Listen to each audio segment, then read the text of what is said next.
Selamat malam Bapak Ibu, Saudara-saudara, sahabat GPIB di mana saja berada.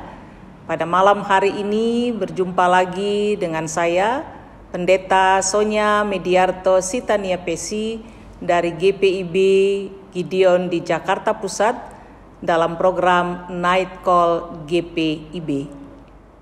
Saudara-saudara, sebelum kita beristirahat pada malam hari ini, kita akan membaca dan merenungkan kebenaran firman Tuhan yang pada malam hari ini terambil dari 1 Korintus pasal 8 ayat 4 hingga ayat yang ke-7.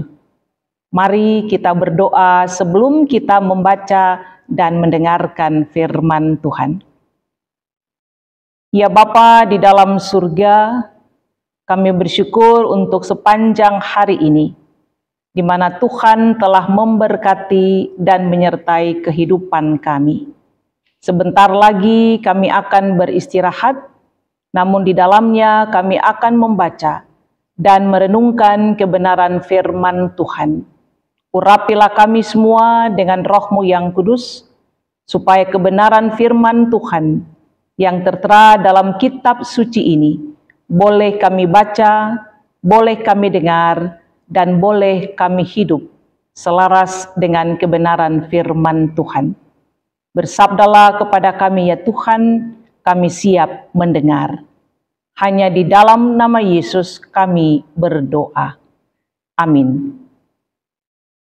Bacaan kita 1 Korintus pasal 8 ayat 4 hingga ayat yang ke-7 yang menyatakan, tentang hal makan daging yang dipersembahkan kepada berhala, kita tahu tidak ada berhala di dunia dan tidak ada ilah selain Allah yang esa. Sebab sungguh pun ada apa yang disebut ilah, baik di surga maupun di bumi, dan memang benar ada banyak ilah dan banyak Tuhan yang demikian.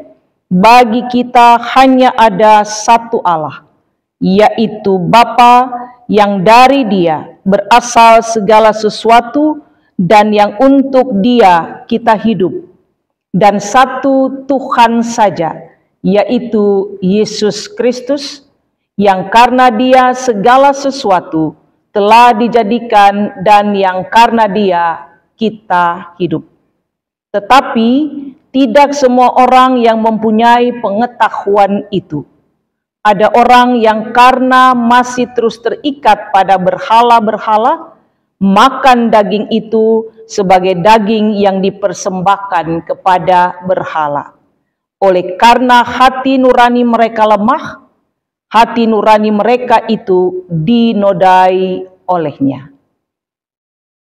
Demikianlah bagian bacaan kita pada malam hari ini.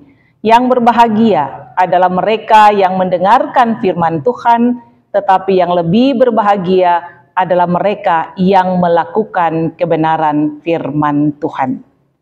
Saudara-saudara yang diberkati oleh Tuhan, biasanya kalau kita datang dan menghadiri sebuah perkumpulan atau sebuah persekutuan, biasanya selalu dihidangkan makanan dan minuman. Makanan dan minuman yang disajikan itu dinikmati oleh semua orang. Tetapi kadangkala makanan atau minuman yang disajikan itu bisa jadi menjadi batu sandungan bagi beberapa orang.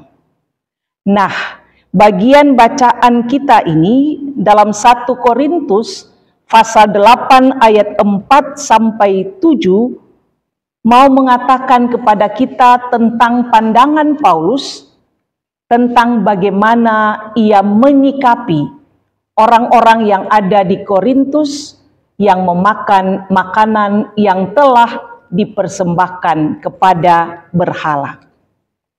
Paulus menghadapi persoalan ini dan ia harus menjawab pertanyaan tentang sikap orang percaya terhadap daging atau makanan yang sudah dipersembahkan kepada berhala.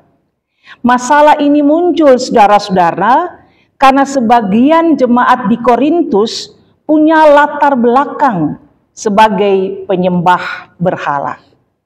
Namun jemaat lain pun mempunyai pengetahuan tentang berhala itu adalah berhala yang mati. Jadi tidak ada masalah mereka memakan makanan tersebut karena pikiran mereka berhala itu mati. Jika dilihat dari ayat yang pertama, Paulus mengatakan kita semua mempunyai pengetahuan. Pengetahuan itu berasal dari mana? Berasal dari Tuhan. Lewat pengetahuan itu, kita diarahkan untuk mempergunakan pengetahuan tersebut dengan baik, dengan berhikmat. Oleh sebab itu, Paulus menasihati jemaat di Korintus dan juga menasihati kita agar pengetahuan-pengetahuan yang kita dapatkan dari Allah, Sang Pemberi pengetahuan itu, kita pakai secara baik, secara bertanggung jawab, dan dipenuhi dengan hikmat Tuhan untuk dipakai sebagai kebaikan bersama dengan sesama kita.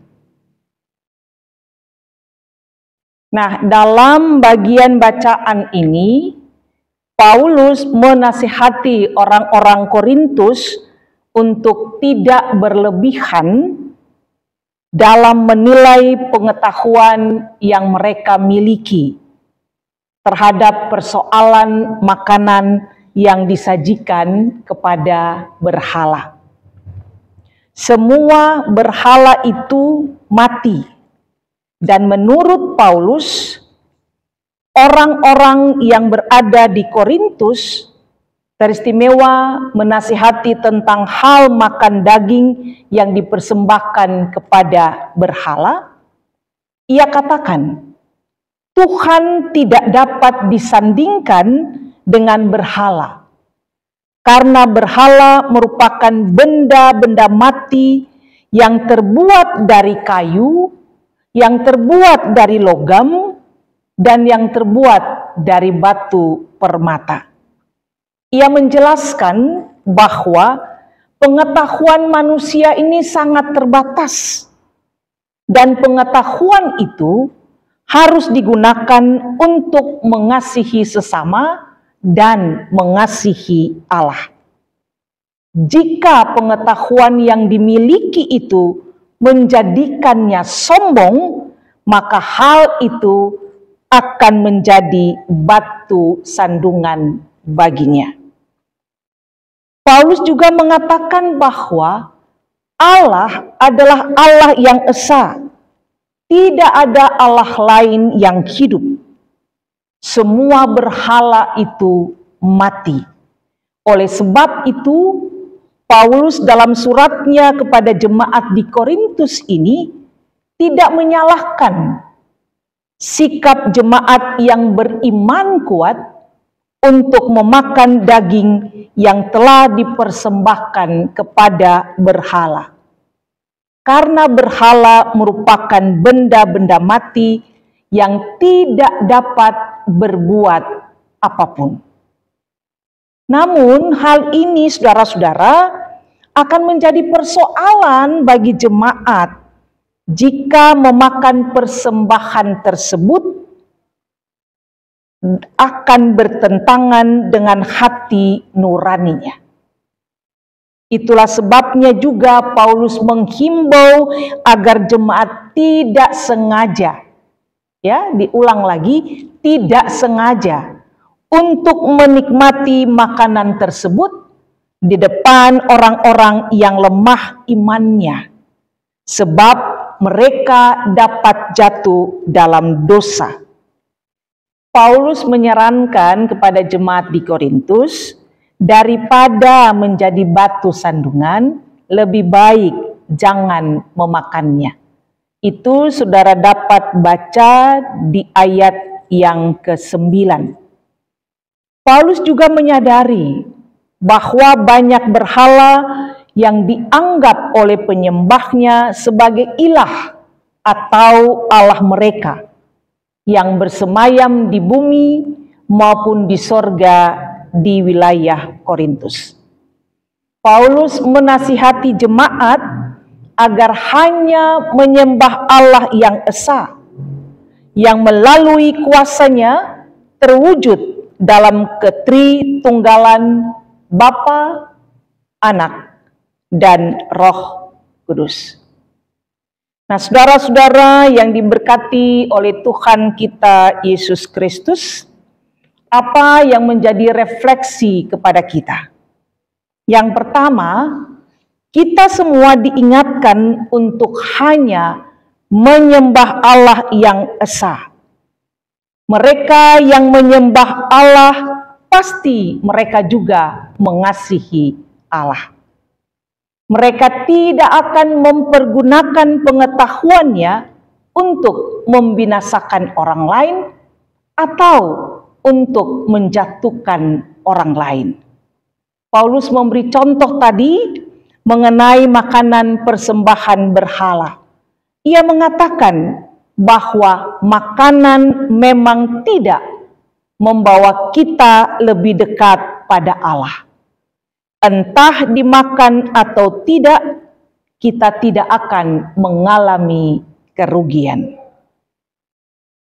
Pakailah pengetahuan kita itu untuk mendatangkan damai sejahtera bagi sesama dan bukan menjadi batu sandungan bagi sesama kita. Saudara-saudara yang diberkati oleh Tuhan, kita juga diingatkan untuk hanya menyembah Allah yang esa. Sekalipun di sekeliling kita ada banyak Allah, bahkan justru ada banyak penyembah berhala. Allah kita senang jika kita dapat menyembahnya dan kita mengabaikan Allah-Allah lain dan tidak mencondongkan diri, mencondongkan hati kepada berhala-berhala yang kita kira dapat memberikan keberhasilan atau kesuksesan dalam hidup kita. Nah, saudara-saudara yang diberkati oleh Tuhan, Allah yang kita sembah adalah Allah yang hidup. Allah yang dapat memberikan dan yang dapat menolong kita dalam setiap sisi kehidupan kita. Jangan meragukan Allah dalam hidupmu.